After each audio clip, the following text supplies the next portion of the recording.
किसी तालाब के किनारे एक कछुआ रहता था और उसी तालाब में दो हंस भी रहते थे, जिस कारण हंस और कछुआ में दोस्ती हो गई। हंस दूर दूर तक उड़कर जाते और मुनियों ज्ञानियों की बातें सुनते और सारा ज्ञान कछुआ को भी दे देते। लेकिन कछुआ बहुत ही बोलता था। वो एक मिनट के लिए चुप नहीं रह पाता था। एक दिन हंसों ने सुना कि यहाँ अब सूखा पड़ने वाला है, तो ये बात तुरंत कछुए को बताई और कछुआ उनसे अपनी जान बचाने के लिए बोला। हंस उसकी जान बचाने के लिए तैयार हो गए। फिर हंस एक लकड़ी की टहनी लेकर आया और बोला, दोनों किनारे से हम अपने चोंच से पकड़ते हैं, तुम बीच में अपने दांतों से लकड़ी को पकड़ लेना। इस प्रकार उड़कर दूसरे तालाब में चले जाएंगे, लेकिन एक बात का ध्यान रखना, बीच में कहीं नहीं बोलना है। कछुए ने हामी भर दी और हंस कछुए को लेकर उड़ने लगे। रास्ते में गांव में ये नजारा बच्चों ने देख लिया। चिल्लाने लगे कि वो देखो, कछुआ उड़ रहा है।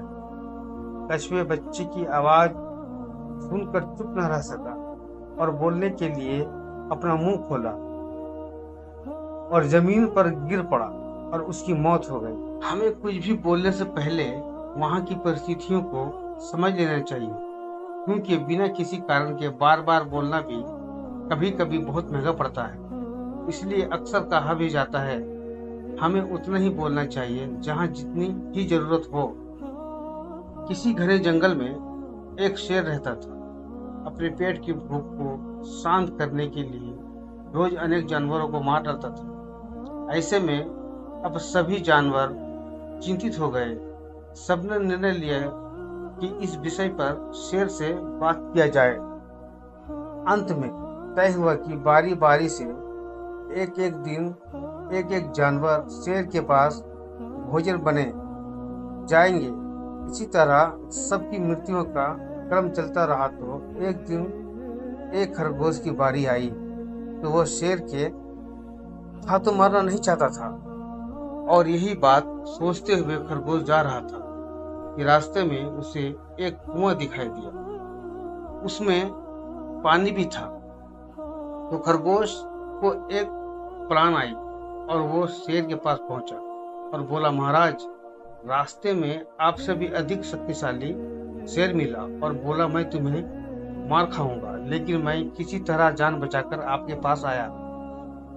यह बात सुनते ही शेर भड़क उठा और बोला, मेरे से अधिक बलशाली शेर कहाँ से आ गया, मुझे उसके पास ले चलो। खरगोश शेर को कुएं के पास ले गया और बोला, महाराज देखो, इसी गुफा में वो शेर है।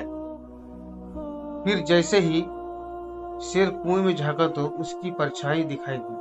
तो वह भड़क उठा और जोर से दौड़ने लगा और उसकी आवाज कुएं से वापस टकरा कर बाहर निकली। इतने में अपने बल के घमंड में चूर बिना सोचे समझे कुएं में कूद गया और मर गया। बल की अपेक्षा बुद्धि हमेशा शक्तिशाली होती है। इसलिए हमारे ऊपर चाहे कितनी भी बड़ी विपत क्यों न आ जाए, हमें हमेशा बुद्धि से ही काम लेना चाहिए।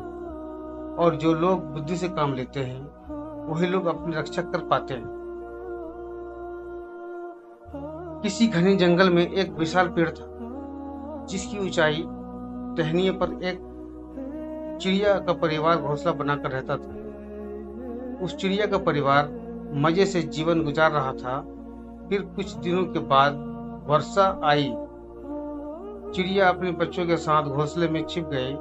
इतने में उस पेड़ पर बहुत सारे बंदर भी बारिश से बचने के लिए आ गए। बंदरों की ऐसी स्थिति देखकर चिड़िया को दया आया और बंदरों से बोली, आप लोग बारिश से बचने के लिए अपना घर क्यों नहीं बनाते? चिड़िया की यह बात सुनकर भीगे बंदर को बड़ा गुस्सा आया और उन्होंने चिड़िया का घर गिरा दिया, जिससे चिड़िया के अंडे और बच्चे जमीन पर गिरकर मर गए।